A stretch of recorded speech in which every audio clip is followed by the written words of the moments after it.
Il était une fois en Amazonie, des territoires entre forêts, savanes et fleuves, dont la possession a été âprement disputée par les puissances coloniales européennes. Entre le XVIIe siècle et le début du XXe siècle, la France et le Portugal, puis le Brésil, ont revendiqué un morceau du plateau des Guyanes, proche de l'estuaire du fleuve Amazone, et qui aujourd'hui constitue les 3/4 de l'état de l'Amapá, au nord du Brésil. Il faudra attendre l'année 1900 pour que l'arbitrage international de la Suisse impose définitivement le fleuve Oyapock comme une frontière que ni la France ni le Brésil ne contestent plus aujourd'hui. C'est quand même étonnant qu'une grande puissance comme la France, et je me rapporte vraiment à l'an 1900, en 1900, où la France était probablement à son apogée en tant qu'empire colonial, en tant que puissance européenne, une immense puissance culturelle, un rayonnement de la langue française, des institutions culturelles françaises à travers le monde, qu'un tel pays, au zénith de sa gloire, accepte un verdict arbitral qui la prive de 250 000 km² de territoire. À l'heure où les relations avec le Brésil font l'objet de toutes les convoitises, et tandis que les enjeux de la région amazonienne semblent concerner la planète tout entière, comment ne pas s'interroger sur les péripéties singulières de cette histoire oubliée et sur l'issue de cette épopée diplomatique perdue par la France. Au Brésil, on craignait beaucoup la possibilité que soit les Français, soit les Anglais puissent avoir des convoitises sur l'Amazonie.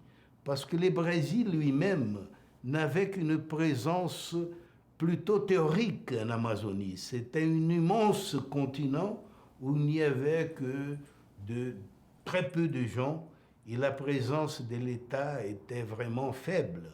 Alors il y avait du côté brésilien beaucoup de peur. Chez les Portugais d'abord, chez les Brésiliens ensuite, il y a la prise de possession d'un territoire, la connaissance de ce territoire, l'occupation de ce territoire, l'exploitation de ce territoire. Parce qu'il y a quelque chose qui se met à lier les hommes et les femmes dans ce territoire et qui met en construction une conscience commune, une conscience collective, le sentiment d'une appartenance, le sentiment d'un destin commun, ce qui n'est pas le cas dans le regard français. Mais les doctrines coloniales elles-mêmes sont profondément différentes.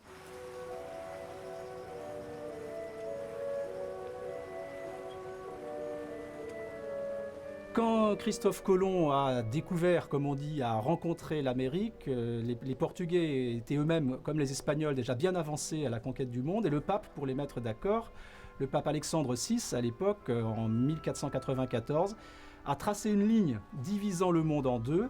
En gros, l'Afrique et l'Asie pour les Portugais, l'Amérique, qu'on ne connaissait pas encore très bien, mais on savait qu'elle existait, pour les Espagnols.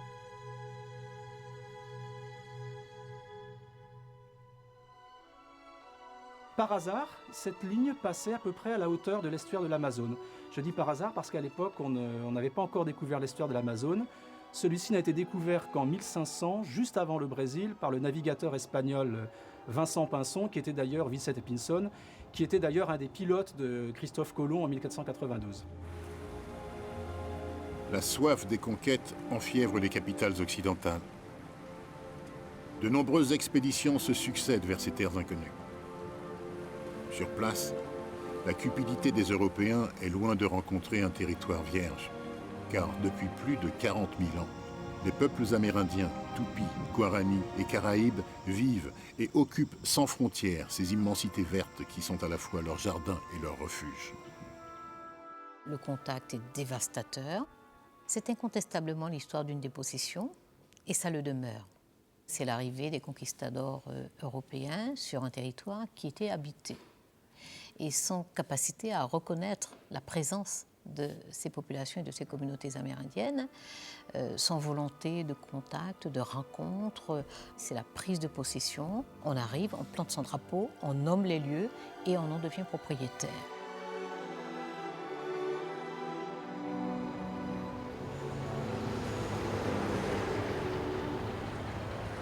Nos ancêtres vivaient déjà ici et vivaient très bien, sans perturbation, sans gêne, ni discrimination. Ils se respectaient mutuellement. À partir du moment où le Portugal est arrivé ici, il a imposé sa façon d'être et s'est installé sans demander d'autorisation à personne, en nous mettant à sa merci. Ils ont emporté notre bois de braise qui a donné son nom au Brésil. Ils ont pris notre or, ont aussi enlevé nos femmes sans respecter qui que ce soit. Et maintenant, finalement, ils veulent nous enlever nos terres et voler notre identité.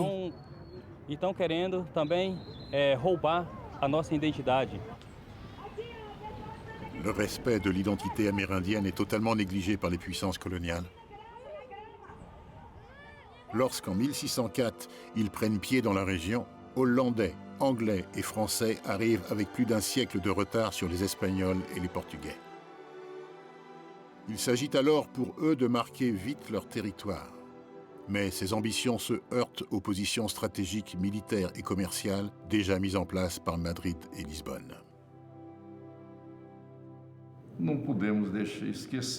On ne doit pas oublier que le plateau des Guyanes n'a pas été intégré à la formation de l'Amérique latine parce qu'il est resté isolé, d'une part de l'Amérique espagnole et d'autre part de l'Amérique portugaise.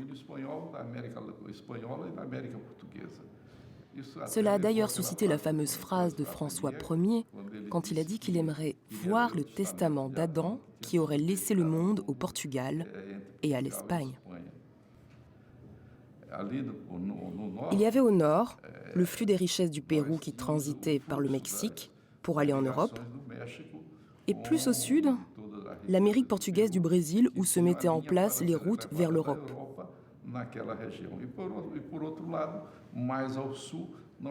Alors, durant la période de la découverte des Amériques et de la colonisation, cette région du plateau des Guyanes est restée enclavée et n'offrait presque aucun attrait pour personne.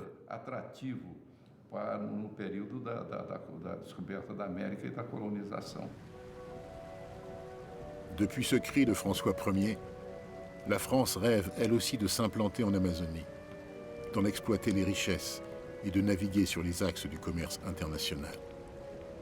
Encore faut-il pour cela avoir accès à l'Amazone qui traverse le continent d'ouest en est.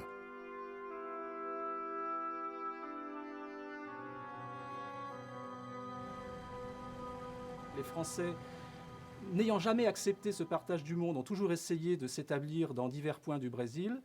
L'une des conquêtes les plus sérieuses a été dans le Maranhão entre 1611 et 1614. Ils ont créé la France équinoxiale, ont établi de très bonnes relations avec les Indiens, mais ont été chassés par les Portugais.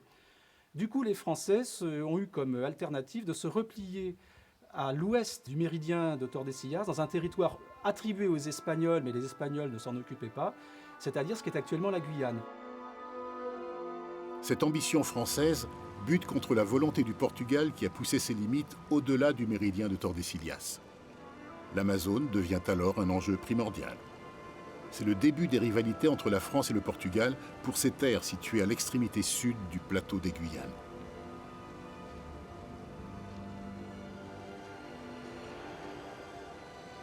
Proche de l'estuaire de l'Amazone, la ville de Macapá est un verrou stratégique chargé de protéger l'accès au fleuve de toutes les convoitises ennemies. Le mercantilisme pratiquait l'invasion par la conquête et l'établissement de fortifications pour garantir la propriété des terres. Et parallèlement aux fortifications, venait le peuplement. L'Amazonie était devenue importante pour le Portugal, alors pour légitimer et justifier son empire face à l'Europe, face à l'Espagne et aux autres pays, il a appliqué dans cette discussion diplomatique le principe de l'uti possidetis. La terre pour celui qui la travaille, la terre pour celui qui y habite. Si le but pour tous est de posséder ce territoire, c'est que le mythe de l'Eldorado s'y est greffé depuis plus d'un siècle.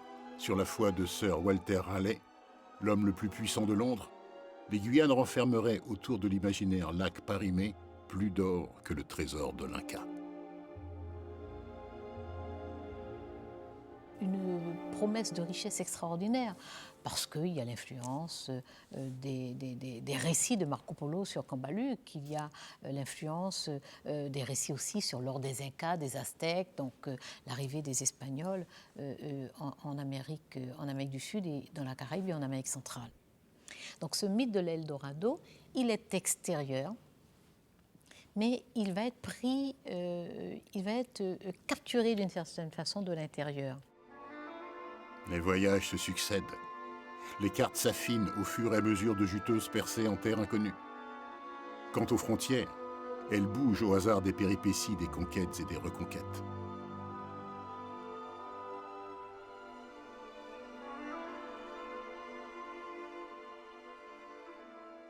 Et c'est justement à cause de ça qu'on a eu dans le plateau des Guyanes la formation des 3 Guyanes. La Guyane britannique, la Guyane hollandaise et la Guyane française. Les Français sont toujours restés ici, plus au sud, sur la rive gauche de l'Amazone. Même s'ils ont fait beaucoup d'incursions, même s'ils ont franchi le fleuve en arrivant jusqu'à Saint-Luis do Maranhão. Depuis le premier voyage de la Revardière, accompagné de Jean Mouquet, chef du cabinet de curiosité d'Henri IV, la France a toujours eu le désir d'occupation de la rive gauche du fleuve Amazone.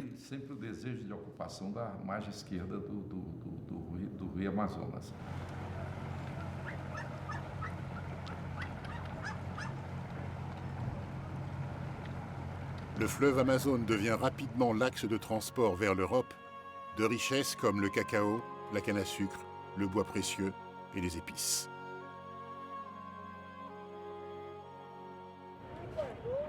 Les villes de Belém et Macapá, proches de l'estuaire, s'avèrent être pour le Portugal des verrous stratégiques en charge de protéger l'accès au fleuve de toutes les attaques, notamment celles de l'ennemi français. Entre France et Portugal, une longue contestation se renforce pour ces terres de l'arc nord, à l'extrémité sud du plateau des Guyanes.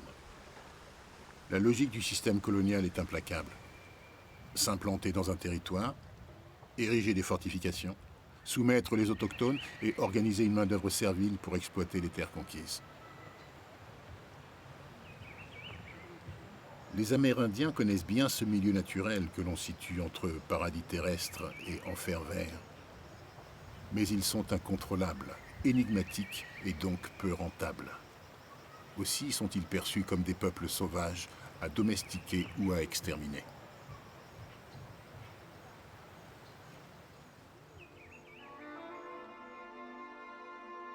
La solution pour le colonialisme va être alors la traite négrière qui importe d'Afrique des êtres placés au plus bas d'une échelle allant de la barbarie à la civilisation. C'est ainsi que dès la fin du XVIIe siècle, des Africains réduits en esclavage sont déportés dans la région par les Français comme par les Portugais. Alors, suite à diverses incursions mutuelles, recherche d'esclaves, recherche de matières premières, de pierres précieuses, etc., il y a eu plusieurs échauffourées entre Portugais et Français. Ils ont convenu finalement en 1700 un accord de neutralisation du territoire entre l'Amazone et un fameux fleuve Japoc ou Vincent Pinson qu'on n'a jamais formellement identifié à l'époque, qui a abouti à la délimitation de la frontière lors du traité d'Utrecht en 1713, suite à diverses guerres européennes, à savoir qu'en 1713 était définitivement délimitée une frontière entre la colonie française de la Guyane et la colonie portugaise du Brésil, sur un fleuve Japoc ou Vincent Pinson, qui pour les Portugais était le fleuve Oyapoc, où ils avaient déjà officiellement une souveraineté, et pour les Français, au départ, un fleuve qu'ils n'ont jamais identifié. Ils ont dit un peu plus tard, finalement, ce sera le fleuve Cassiporé, puis le fleuve Calçoene, et puis ils ont décidé que le fameux fleuve Vincent Pinson serait l'Araguari.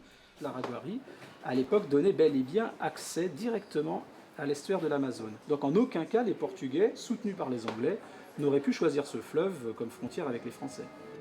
La cause portugaise marque un point définitif lorsque Louis XIV, isolé et affaibli, accepte l'article 8 de ce traité qui stipule que « Sa Majesté très chrétienne renonce pour toujours, en son nom et celui de ses descendants, successeurs et héritiers, a tout droit et prétention sur la propriété des terres situées entre le fleuve des Amazones et le Yapoc ou Vincent Pinzon.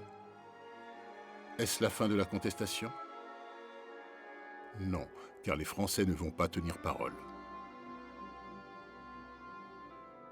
L'intérêt pour la région se démultiplie et c'est une terre du possible et de l'utopie. Le siècle des Lumières et ses outils d'observation et de mesure y cherchent des terrains d'exploration pour de nouvelles expériences et de nouveaux profits. Charles-Marie de la Condamine est chargé en 1735 par l'Académie des sciences de conduire une expédition scientifique à proximité de l'équateur. Il terminera cette longue mission environ 10 ans plus tard, à Cayenne.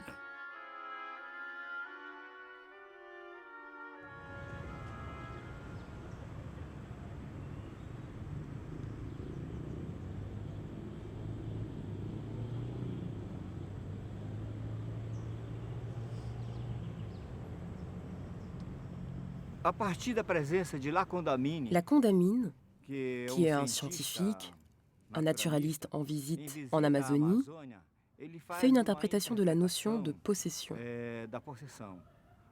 Sa mission était d'établir la mesure de la ligne de l'équateur. C'est lui qui établit le Marco Zéro.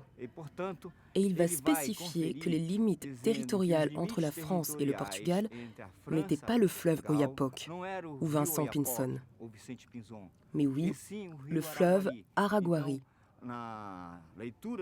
Alors la lecture de la Condamine augmentait le territoire français.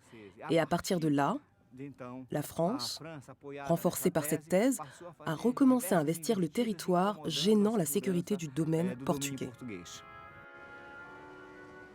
Tandis que la France semble ne pas accorder d'importance à la défense d'un territoire qu'elle néglige déjà, en construisant de simples petits fortins, la monarchie portugaise organise méthodiquement sa colonie du Brésil.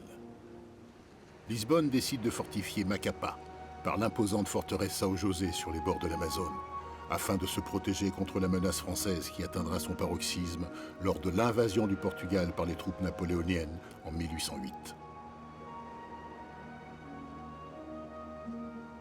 Poussé par les Anglais, le régent Jean VI va alors quitter l'Europe pour trouver refuge au Brésil. Rio de Janeiro devient la capitale de l'Empire portugais.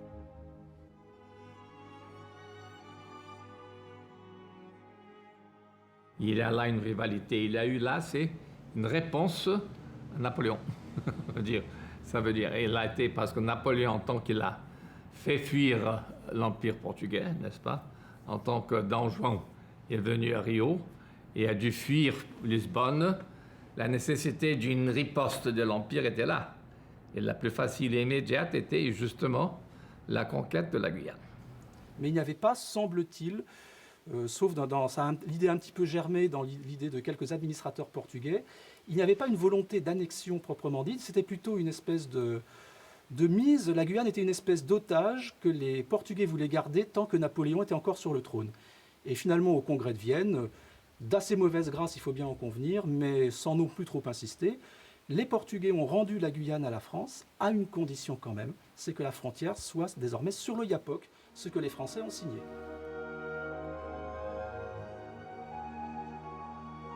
Le Brésil, indépendant en 1822, considère la France comme un modèle politique et culturel. Les relations entre les deux pays sont excellentes, sauf dans la région amazonienne, où chacun affirme son bon droit. Le jeune Brésil est fort occupé aux priorités de sa construction nationale encore fragile. Quant à la France, elle cantonne la Guyane à n'être qu'un lieu d'expiation et de déportation où le bagne se généralise.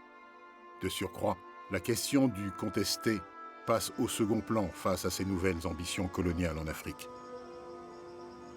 Esclaves fugitifs, nègres marrons, bagnards évadés et marginaux de tout poil rêvent à l'Eldorado et affluent dans ce contesté qui devient pour eux une terre de liberté. Sur les terres contestées s'instaure un état de non-droit. Paris et Rio s'interrogent. Quelques arpents de forêt et une faune aussi composite valent-ils un conflit ouvert? D'un commun accord, par un simple échange de notes diplomatiques, les deux pays conviennent de différer le règlement de la question et d'instituer le contesté en 1841 comme un territoire neutre, échappant aux deux souverainetés nationales. Pourtant, nombreux sont les administrateurs français en Guyane, y compris des gouverneurs, s'apercevant que l'Amazone est un fleuve désormais internationalisé. L'Amazonie devient un territoire dont on connaît l'importance dans le commerce international dès les années 1850 avec le latex. Et de nombreux administrateurs français ont conscience qu'il faut que la Guyane s'agrandisse à travers ce territoire contesté pour pouvoir avoir un accès à l'Amazone. Et dans ce cas, ça donnerait à cette colonie complètement oubliée, complètement inutile, dont Napoléon III avait lui-même fait un bagne, ça permettrait à cette colonie d'acquérir enfin l'importance, l'utilité, aussi bien stratégique qu'économique, qu'elle devait avoir pour l'Empire français. En France, l'abolition de l'esclavage est décrétée en avril 1848, 40 ans avant le Brésil, qui fonde son développement économique sur l'exploitation des esclaves jusqu'en 1888.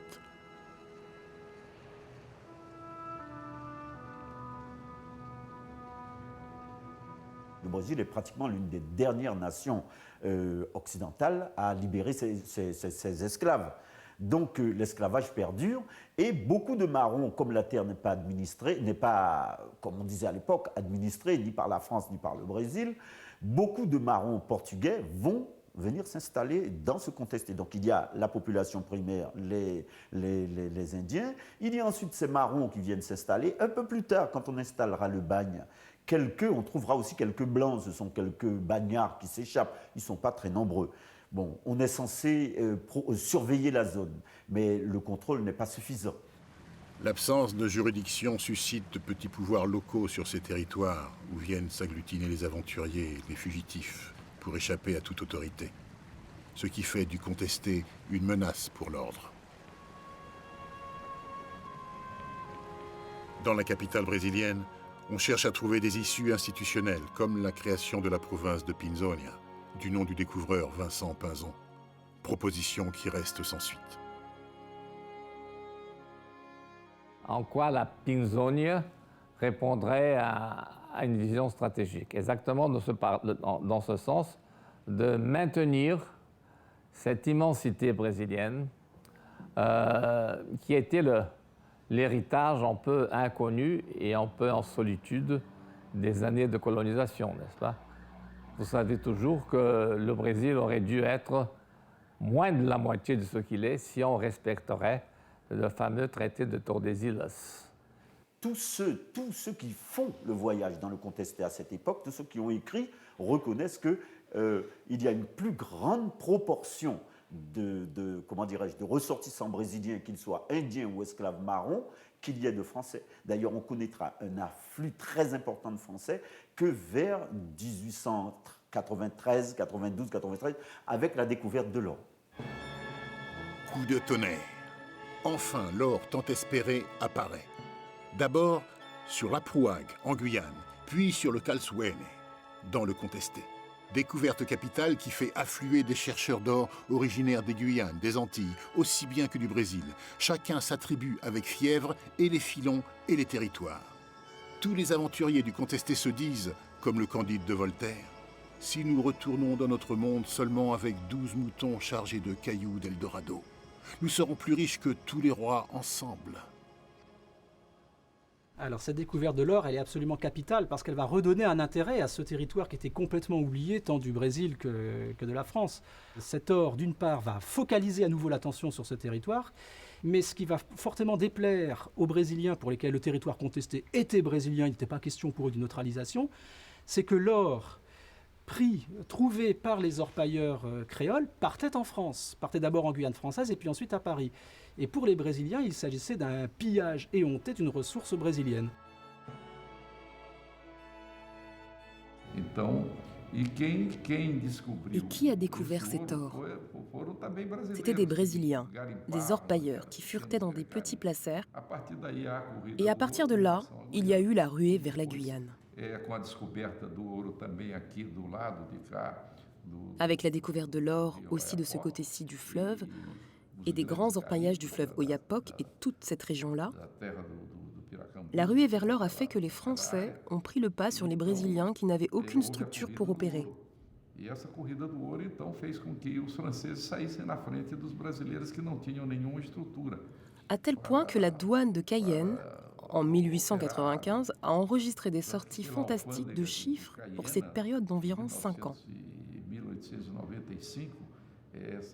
15 tonnes d'or sortaient de Guyane, tandis que 500 kilos environ sortaient de Belém du Pará. 15 toneladas de ouro, enquanto para Belém do Pará, apenas 500 quilos.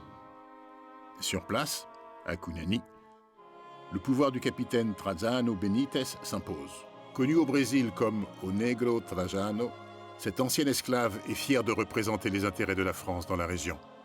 Il est l'un des fondateurs en 1886 de la République du Cunani, dont la présidence est offerte à Jules Gros, publicitaire, écrivain et géographe demeurant à Paris. Celui-ci s'escrimera pour cette cause en battant monnaie, médailles et autres drapeaux, afin de doter cette république éphémère d'une constitution et de tous les attributs d'un État. Elle avortera rapidement, faute de soutien français. Vers 1890, le nationaliste brésilien Francisco Xavier de Veiga Cabral s'installe à Amapazinho accompagné de milices brésiliennes armées afin de chasser les Français du territoire. Le face-à-face entre Cabral et le pro-français Trajano va finalement déclencher un incident irréversible. Auditeur, je vais te conter une histoire bien réelle de la bravoure d'un héros qui est devenu national. Tout petit homme audacieux appelé Veiga Cabral qui répondrait encore mieux si je l'appelais Cabralzinho. Bien qu'il fût quelqu'un de bien, lui apparut un rival. Bien qu'il fût compatriote du héros Veiga Cabral, un certain noir Trajano, ex-esclave par condition sociale. Alors Trajano arrêtait les Brésiliens qui se rendaient sur les sites d'orpaillage. Et là, il maltraitait les orpailleurs brésiliens. Et ici, dans la municipalité de l'Amapá, les autorités, les personnes les plus influentes, se sont réunies pour créer un triumvirat. Et toutes les décisions qui étaient prises dans le village de Espírito Santo do Amapá devaient passer par le triumvirat. Alors le triumvirat de l'Amapá s'est réuni et on a décidé qu'on devrait aller chercher le nègre Trajano, qui se trouvait dans le village de Cunani. Trajano, déjà nommé, s'en fut vivre au Cunani. Là, il faisait, il défaisait, et il n'y a fait que du mal. Tous les orpailleurs, ses frères brésiliens, mangeaient de l'eau et de l'herbe. Trajano maltraita les Brésiliens de la région. Pour cela, Cabralzinho, qui commandait le triumvirat, le fit mettre en prison. Trajano a été arrêté par le triumvirat de l'Amapá et conduit au village de Espírito Santo. À ce moment-là, l'emprisonnement de Trajano a eu une très grande répercussion en Guyane française. Les Français décidèrent de venir libérer Trajano, d'arrêter Cabralzinho et de l'emmener avec eux. Quand le gouverneur de Cayenne apprend la nouvelle, M. Charvin, il envoie des émissaires et on apprend qu'effectivement il y a eu des choses qui se sont passées. Alors le 15 mai 1895, les Français sont arrivés au village de Espírito Santo do Amapá. Et ici, exactement dans ce lieu où je donne cette interview, s'est passé le combat. Ici, s'est passée la lutte armée entre les Français et les Brésiliens. Le commandant des troupes françaises, le capitaine Lunier, a été abattu par Cabralzinho. Plus de 6 Français sont morts et 22 ont été blessés.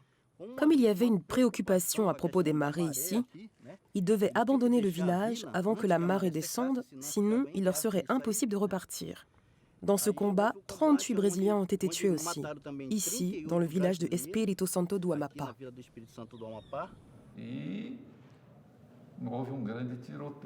Il y a eu une grande fusillade et quelques Français ont été tués. Et les troupes françaises ont décidé de trucider la ville, alors ce fut un massacre, vieux, enfants, etc. Un instinct de vengeance face à la mort de leur commandant à ce moment-là.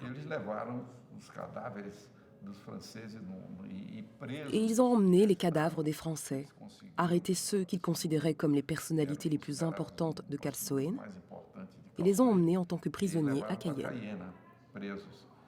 Et la légende dit que les cadavres sont arrivés en état de décomposition avancée à Cayenne. ce qui a provoqué encore plus de révoltes dans la population. La version par la suite de cette affaire sera encore une fois galvaudée. Mais c'est vrai qu'il y a une version brésilienne, une version française. Et il apparaît, les Français, pour eux, se seraient battus contre les hommes de Cabral et en auraient tué 32. Mais pour les Brésiliens, en fait, et ça c'est la réalité, Cabral aurait fui. Il aurait fui dans les forêts avoisinantes. Et les Français, par revanche, vont assassiner des enfants, des femmes et des vieillards, c'est-à-dire ceux qui vont rester dans le village.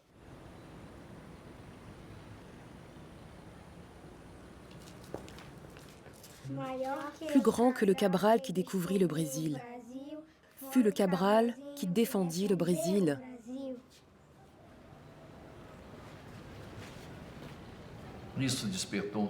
La mort de ces soldats a éveillé un sentiment très fort en Guyane. Et au Brésil aussi, il y a eu une grande réaction du fait du massacre. Un massacre total de toute la population de la ville. Parce que, après, la nouvelle s'est répandue jusqu'à Rio de Janeiro. Et même les journaux parisiens ont condamné l'attitude des Français et du gouverneur à cause de ces événements. Et aujourd'hui encore, c'est un sujet sensible.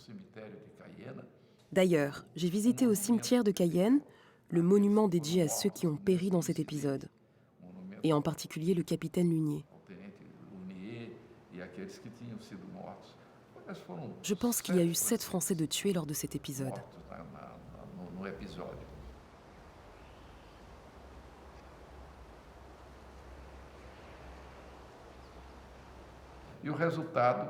Le résultat né de cet incident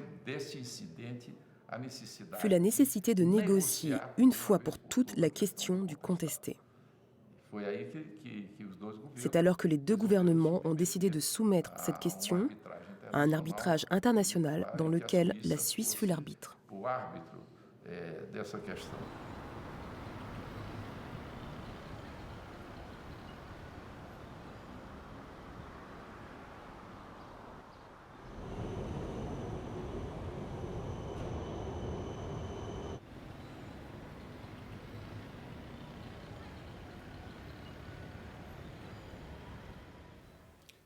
La force d'un arbitre, c'est d'être neutre.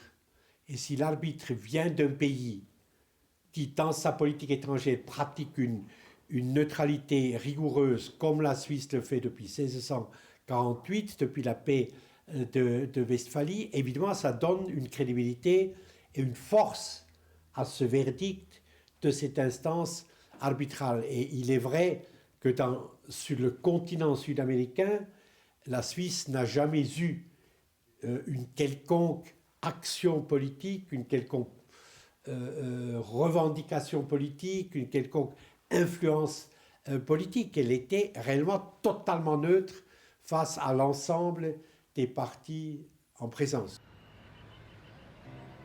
En France, le contesté est loin d'être un enjeu national pour la classe politique. Les positions divergent entre une Guyane meurtrie qui considère le contesté comme son prolongement naturel et le gouvernement qui estime avoir, avec le Brésil, des intérêts supérieurs à ceux engagés en Guyane. La jeune République brésilienne, au contraire, confie ce dossier crucial pour son unité territoriale au baron de Rio Branco, à l'habileté diplomatique reconnue, et qui jouit du prestige d'avoir consolidé les frontières du Brésil moderne, en mettant favorablement un terme à des litiges frontaliers entre le Brésil, l'Argentine et la Bolivie.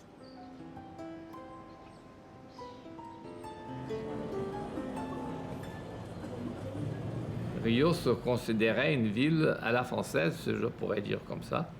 Et la francophilie brésilienne devient une espèce de deuxième nature qui se prolonge alors d'une façon absolument, ça veut dire, écœurante même, je pourrais dire, pendant la belle époque du XXe siècle, n'est-ce pas? Le français était un peu le deuxième langage, la langue du Brésil. Les grands écrivains brésiliens, sauf Machado de Assis, sont toujours allés en France pour trouver, ça veut dire, le moment de cette métropolitanité qui a été toujours française au Brésil.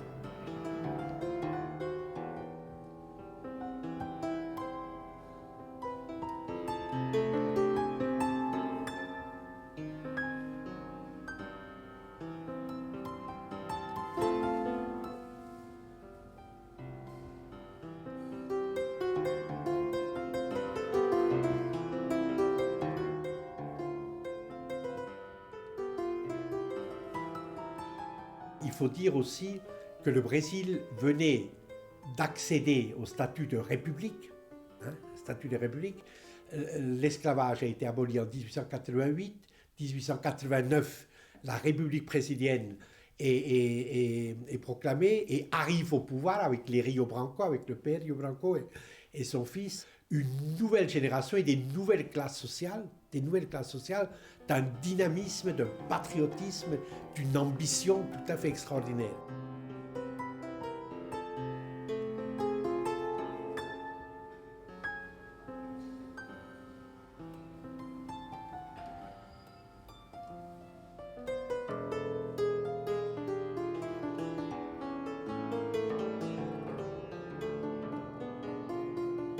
Rio Branco, le barão de Rio Branco, José Maria de Silva Paranhos do Rio Branco.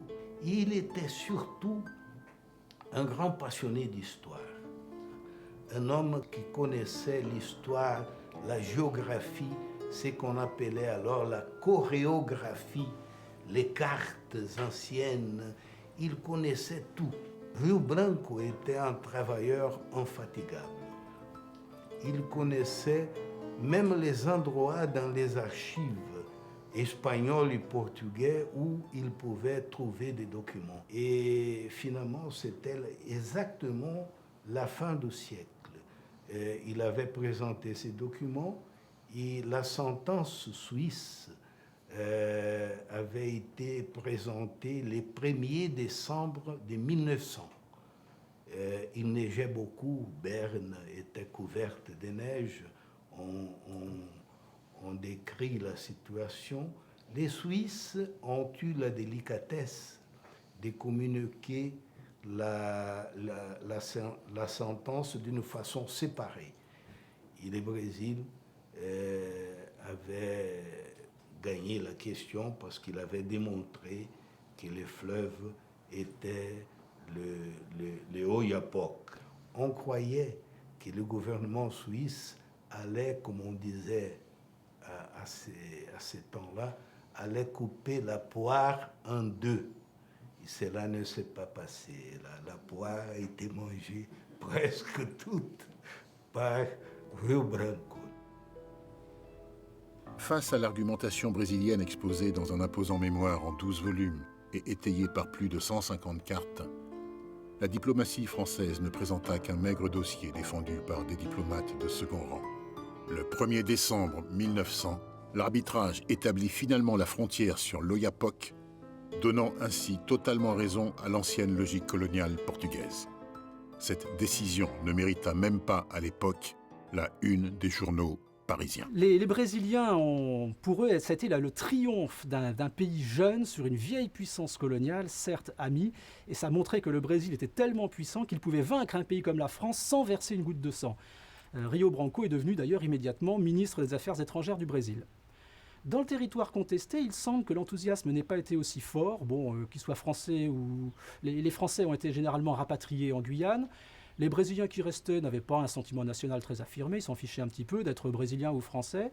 En Guyane, ça a été très mal pris, et c'est de là que vient cette légende en Guyane, cette crainte d'une invasion brésilienne, puisqu'on se dit, si la France défend toujours aussi mal son territoire et que les Brésiliens grignote aussi facilement le territoire guyanais, puisque le contesté était considéré guyanais, alors la prochaine étape, toute la Guyane va devenir brésilienne. Et ce sentiment est encore un petit peu présent maintenant, surtout avec l'immigration.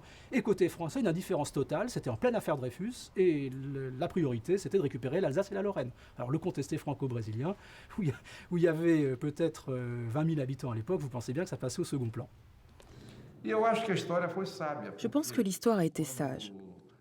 Parce que si la France avait incorporé la rive gauche de l'Amazone dans son territoire, inévitablement, avec le processus de décolonisation qui est un processus mondial, il n'y aurait pas eu de conditions en Amérique du Sud pour avoir une région aussi grande qui ne se constitue pas comme une nation. Un pays organisé. Alors je pense que cela a été une décision sage de l'histoire. Mais l'enjeu était quand même énorme.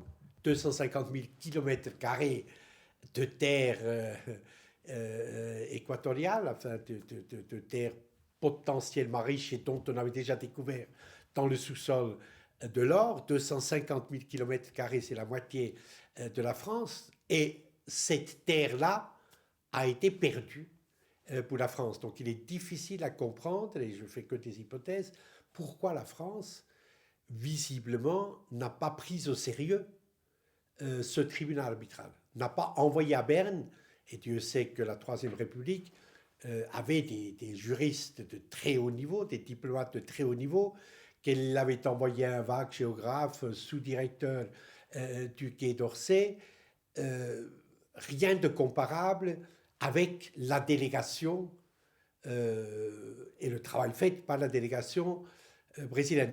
Alors que la Troisième République, grande puissance sûre d'elle-même, était probablement totalement inconscient de l'enjeu qui se jouait et de la vitalité des capacités de plaidoirie de son adversaire.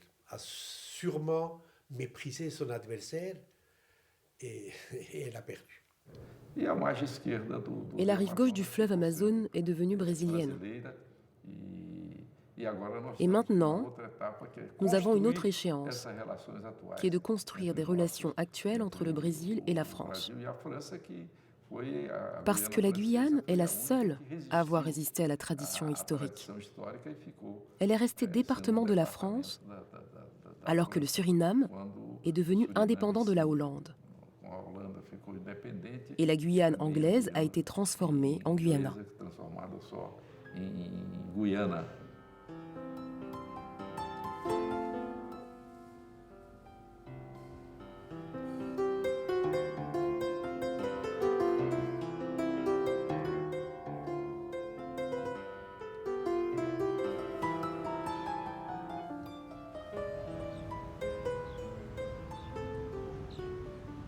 En 1946, la Guyane devient département d'outre-mer, donc partie intégrante du territoire français. Ses affaires sont désormais gérées directement depuis Paris, avec quand même la présence d'un préfet, mais qui en matière de relations internationales a moins de marge de manœuvre que l'ancien gouverneur de la Guyane. Du coup, la Guyane va entrer dans une espèce d'isolement par rapport à ses voisins, va avoir très peu de relations, quelques relations quand même avec la Guyane hollandaise, mais pratiquement plus avec le Brésil. Il faut voir aussi que la partie du Brésil donc, qui est contiguë de la Guyane, c'est ce territoire d'Amapá, qui n'est même pas relié par la route au reste du Brésil, dont elle est séparée par l'estuaire de l'Amazone. Donc en fait, la frontière de la Guyane avec le Brésil se fait à travers un État complètement périphérique, oublié, dépeuplé, ce qui fait que personne, jusqu'à récemment, ne va prendre la mesure de cette frontière commune entre la France et le Brésil, qui ne se fait qu'à partir de territoires ignorés et périphériques.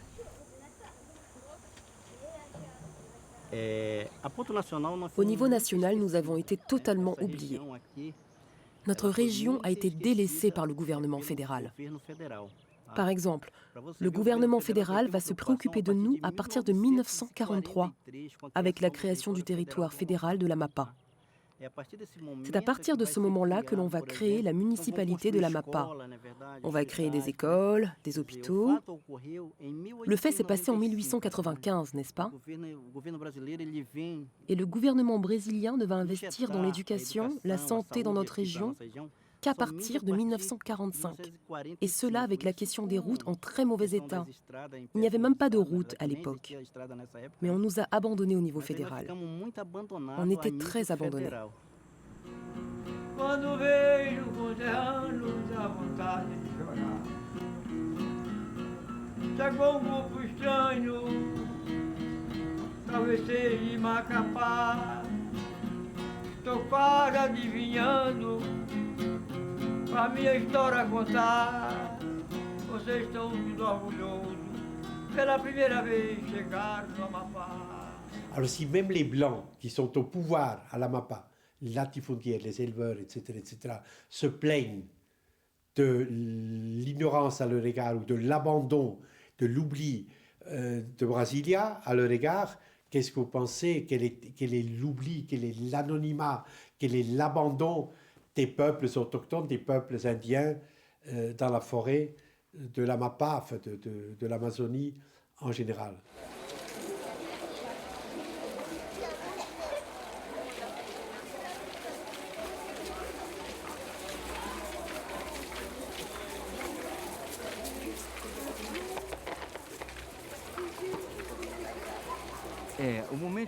Oui, le moment historique est différent.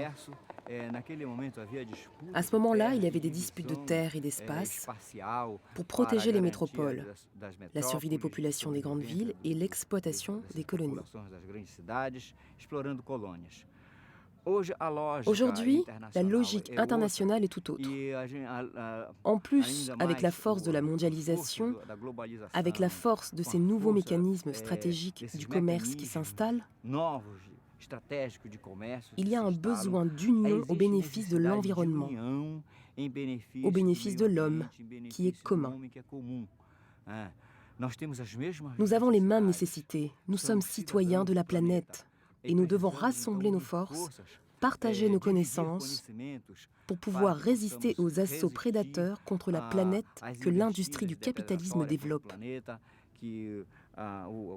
Et aujourd'hui, cette industrie reflète une nécessité de contrôler, de faire prévaloir la citoyenneté des habitants de la Terre et de la planète Terre comme un tout.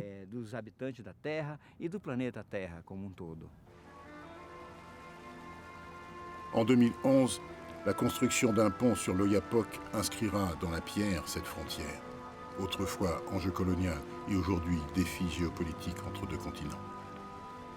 La leçon de l'histoire s'exprime par ces mots de Léon Gontran Damas. Vous aviez le pays de Manoa d'Eldorado. Vous aviez sous vos pieds ces étonnants territoires de l'Amazone où le sol donne trop. Tout était là, à vos pieds. Qu'en avez-vous fait ?